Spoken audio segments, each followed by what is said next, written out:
తాకట్లో ఉన్న మీ బంగారం ఈ రోజు ఎంత ధర చేస్తుందో కొమ్మూరి గోల్డ్ వాళ్ళకి కాల్ చేసి ఫ్రీ గోల్డ్ కాస్ట్ చెక్ చేసి చెప్తారు. నమస్కారం అండి, సుమన్ టీవీకి స్వాగతం. నేను గీతాంజలి. ప్రస్తుతం మనతో పాటు ప్రముఖ జ్యోతిష పండితులు శ్రీనాథ్ స్వామి గురువు గారు ఉన్నారు. వారితో మాట్లాడదాం. గురుగారు నమస్కారం అండి. నమస్కారం.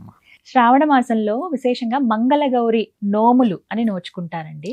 అయితే ఇవి ప్రత్యేకంగా ఉంటాయి. అందరూ ఈ నోములు నోచుకోవచ్చా, లేకుంటే సాధారణంగా ఇప్పుడు మాకు ఆచారం లేదండి, ఈ సంప్రదాయం మేము పాటించట్లేదు అన్నవాళ్ళు మంగళవారాలు ఎలా జరుపుకోవాలి, గౌరీ పూజ సాధారణంగా మేము చేసుకోవచ్చా, ఆ విధానం ఎలా ఉంటుంది, అసలు మంగళగౌరి నోములు అంటే ఏమిటి, ఏ విధంగా చేస్తారు, అవి ఎందుకని, ఇవి తెలియచేయండి గురుగారు. మంగళగౌరి నోము ముఖ్యంగా వాళ్లకు సాంప్రదాయబద్ధంగా ఉన్న వాళ్ళు చేసుకోవడము అంటే ఇది కన్య గౌరిగా ఉన్నప్పుడు కూడా ఇస్తారు.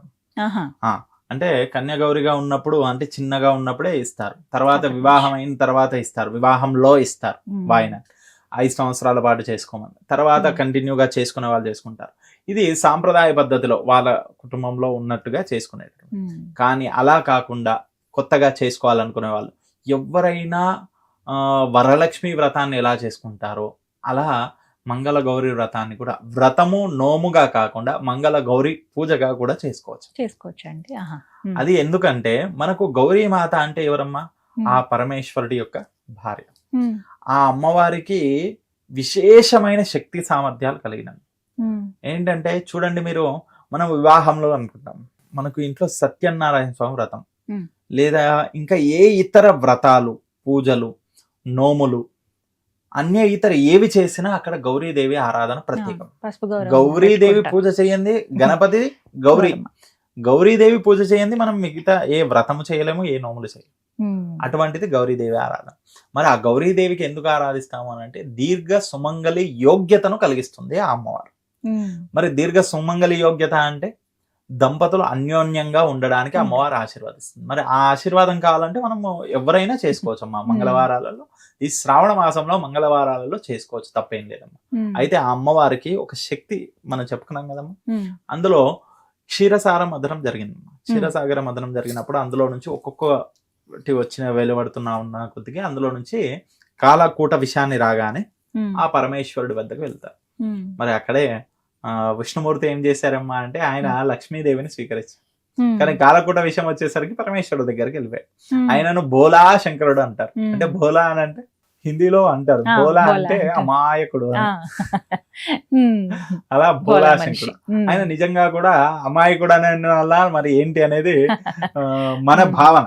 కానీ ఆయన మనకు గణపతి నవరాత్రుల్లో చెప్పుకుంటాం ఏంటి, ఆయన కడుపులో వెళ్ళి కూర్చున్నాడు, పిలవగానే కడుపులో వెళ్ళి కూర్చున్నాడు, అంతే కదమ్మా.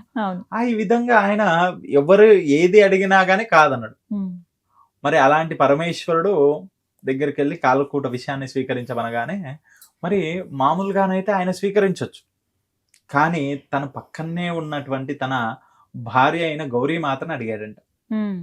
అడగడం అంటే నేను తీసుకోవాలన్నా వద్దా అనే విధంగా కాకుండా కనుసైగతో అడిగితే అమ్మవారు స్వీకరించమన్నారు. కనుసైగతో, ఇప్పుడు కనుసైగతో కాదు, మనము ఎవరైనా భర్తకు విషమిస్తామనంటే ఎవరైనా భార్యలు ఒప్పుకుంటారా? అస్సలు ఎవరు. నిత్యము రోజు గొడవ పడుతున్న వాళ్ళు కూడా వద్దని చెప్తారు, తీసుకోమని మాత్రం ఎవరు చెప్పారు. అటువంటి కాలకూట విషయాన్ని కూడా ఆ అమ్మవారు స్వీకరించమని చెప్పిందంట. స్వీకరించమని చెప్పింది, అందులో కనుసైగతో ఆ అమ్మవారు ఏం చెప్పిందంట అంటే పూర్తిగా తాగుతేనేమో ఆయన ఉదరంలో ఉన్న లోకాలన్నీ అంటే భూలోకం అంతా కూడా విషమయం అయిపోతుంది, వదిలిపెట్టేస్తే ముల్లోకాలన్నీ కూడా విషమయం అయిపోతాయి. మరి ఏం చేయాలంటే కంఠంలోనే నిలబెట్టుకోమని చెప్పిందండి. అందుకని కంఠంలో పెట్టుకున్నందుకే ఆయన నీలకంఠుడు అయ్యాడు.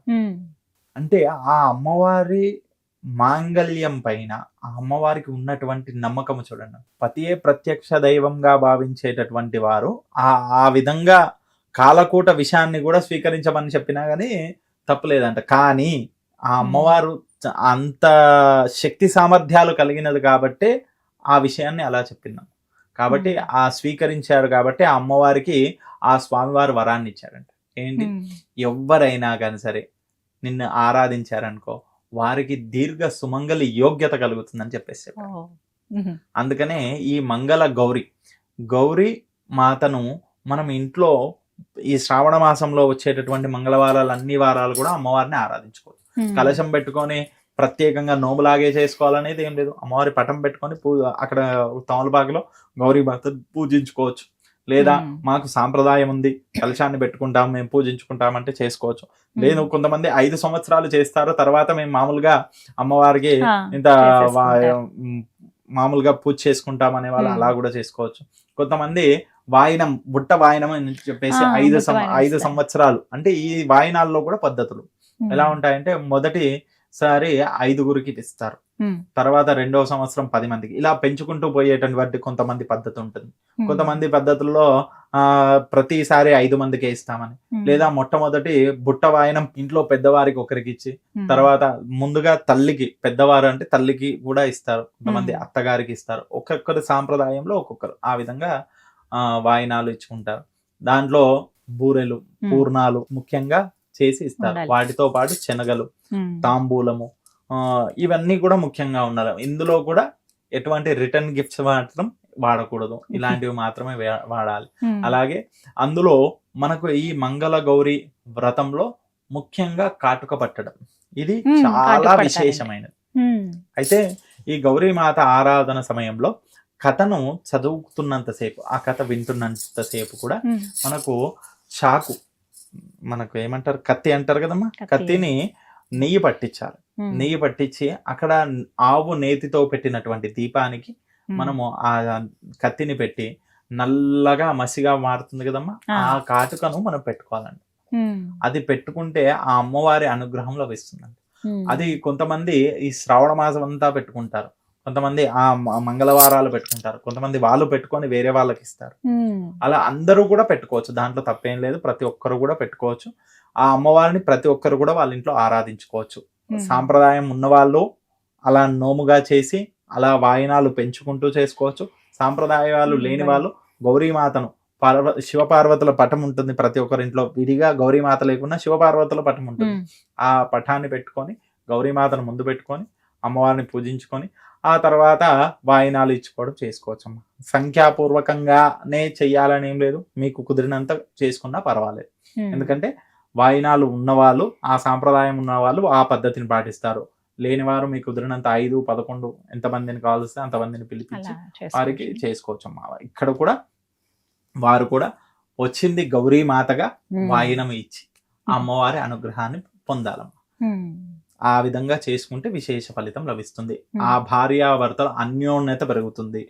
భార్యాభర్తలు రోజు చిన్నపాటి గొడవలు అవుతున్నాయి, చిన్నపాటి చిక్కులు చికాకులు ఉన్నాయి, అలాంటివి తొలగిపోతాయి ఈ మంగళ గౌరీ వ్రతం చేయడం వల్ల, ఈ గౌరీ మాతను ఆరాధించడం వల్ల. కాబట్టి విశేషంగా ఈ శ్రావణ మాసంలో 4 వారాలే వచ్చినా 5వ వారం కూడా చేసుకోవచ్చు.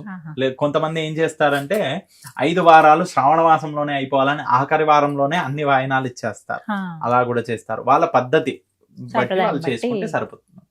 ఆ విధంగా అమ్మవారిని ఆరాధించుకోవచ్చు. చాలా చక్కగా వివరించారు గురుగారు. ఇవే పెద్ద సందేహాలు ఉంటాయి. వాస్తవానికి మనం ఏమన్నా పూజలు చేసేటప్పుడు కొన్ని ఏంటంటే ఆ సందిగ్ధాలు పెద్దవారు లేకపోవటం వల్లనో, చెప్పేవాళ్ళు లేకపోవటం వల్లనో సరిగ్గా చేయలేములే అని వదిలేసిన సందర్భాలు కూడా చాలా ఉంటాయి. అదే పెద్ద, కానీ ఇలా చెప్పటం వల్ల ఇంకాస్త వివరంగా తెలుస్తాయండి. అంతే ఇప్పుడు ఈ పూజా కార్యక్రమంలో కూడా ఏ దాంట్లో అయినా కానీ మనము అంగులు ఆర్భాటాలు లేకుండా భక్తి శ్రద్ధలతో ఆ అమ్మవారిని ఆరాధించుకోవడం. అందులో విశేషంగా కలశమే పెట్టుకోవాలి. విశేషంగా మేము కలశం పెద్దగా పెట్టి అమ్మవారికి చీరను కట్టించి అలంకరించుకొని చేసుకోవాలి, అలాంటివన్నీ ప్రతిమను పెట్టాలి, వెండి ప్రతిమ పెట్టాలి, ఇలాంటివన్నీ ఏం లేదమ్మా. ఒక కలశం పెట్టుకొని పూజించుకోవచ్చు, లేదా గౌరీ మాతగా చేసుకొని పూజించుకోవచ్చు. వారి భక్తి శ్రద్ధలతో ఏ విధంగా అయినా సరే భక్తి శ్రద్ధలతో పూజించాలి. మన దగ్గర ఉన్నటువంటి ద్రవ్యాలతో భక్తి శ్రద్ధలతో అమ్మవారిని పూజించుకోవాలి, సరిపోతుంది. చక్కగా వివరించారు గురుగారు. ధన్యవాదాలండి. సంతోషం.